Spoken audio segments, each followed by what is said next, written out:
Hi, I'm Betsy Baldwin from the Jamestown Historical Society. We're a nonprofit organization that's very active. We have about 500 members, and hundreds more attend our events and visit our historic sites every year. With no paid staff, we rely on about 150 wonderful volunteers who act as docents, write articles, mount exhibits, plan and staff events, take care of our buildings and grounds, and maintain our collection, which is ever growing, of about 48,000 items related to Jamestown history. Membership fees, grants, and our generous donors provide funding for our operations.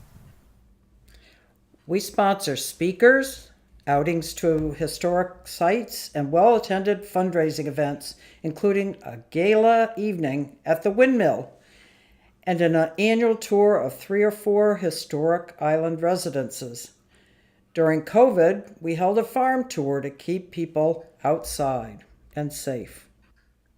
A highly successful event was our cemetery tour, Stories in Stone.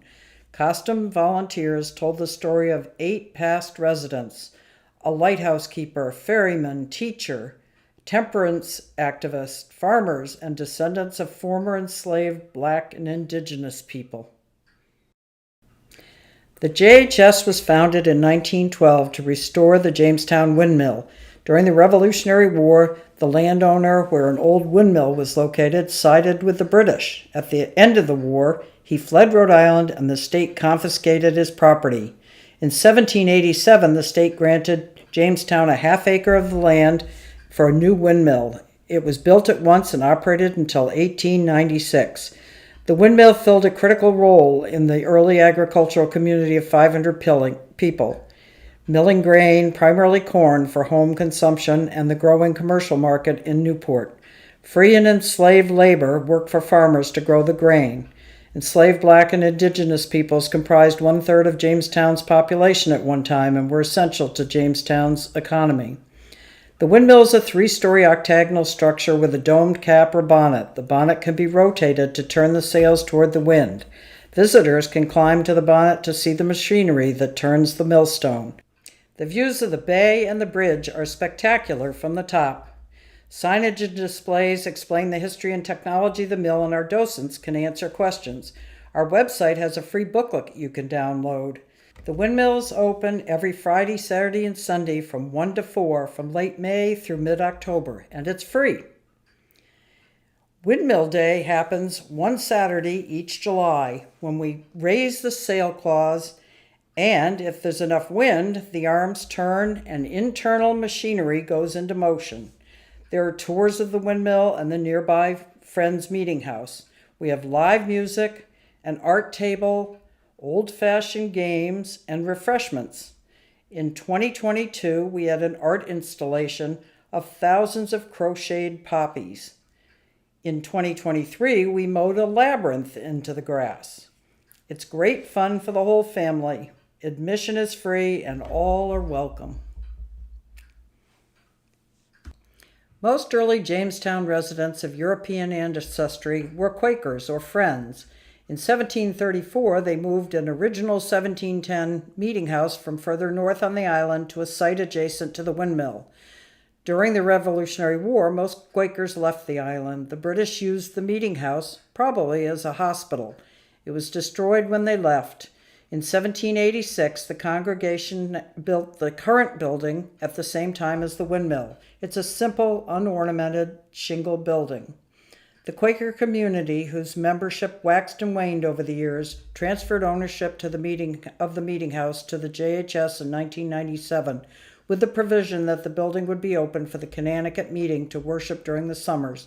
They meet Sundays at 10:30 from May to October. The JHS maintains the building and occasionally opens it for tours as well. In 1776, after the Revolutionary War broke out, the Rhode Island General Assembly ordered Major General Babcock to build the Connecticut Battery, or fort. The original fortification was probably a simple crescent-shaped earthwork designed to house and protect 6 to 8 heavy cannon and their men. The British captured the fort in December 76, and occupied it until October 1779. They rebuilt the battery in the shape seen today. In 1780, after the British left, the French occupied the site. In the 1800s, it was farmland. The town now owns the 22-acre Connecticut Battery Historic Park. The JHS works for the town to maintain its historic elements. It's open to the public year-round from dawn to dusk. Every few years we hold Battery Day and commemorate the British, French, and U.S. occupiers of the fortification. Costume reenactors and muskets and artillery, the Jamestown Community Band, our local veterans, and the Scouts all participate in this colorful day. It's free and open to the public. Lose a cow or a sheep? Townspeople corralled stray farm animals into a stone wall pound for retrieval by their owners for a fee. The current 40 by 40 foot pound on North Road was built in 1861 using stones left from a previous pound built in 1770.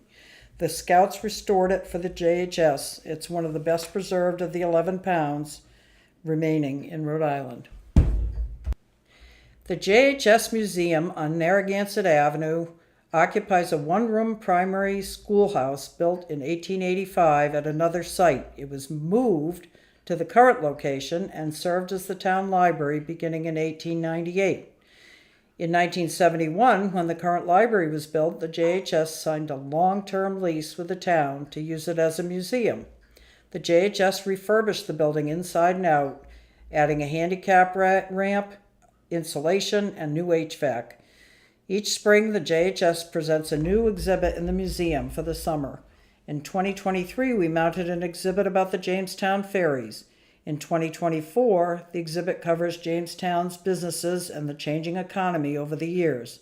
The museum is also open, as is the windmill, at no charge from 1 to 4 on Fridays, Saturdays, and Sundays from late May through mid-October.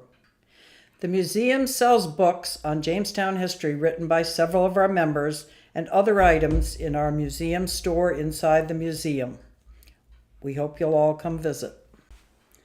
When the town built the new town hall in 2007, the JHS signed a long-term lease on a section of the basement for a climate-controlled, secure vault to store our ever-growing collection of Jamestown-related documents, photos, art, textiles, and other fragile items.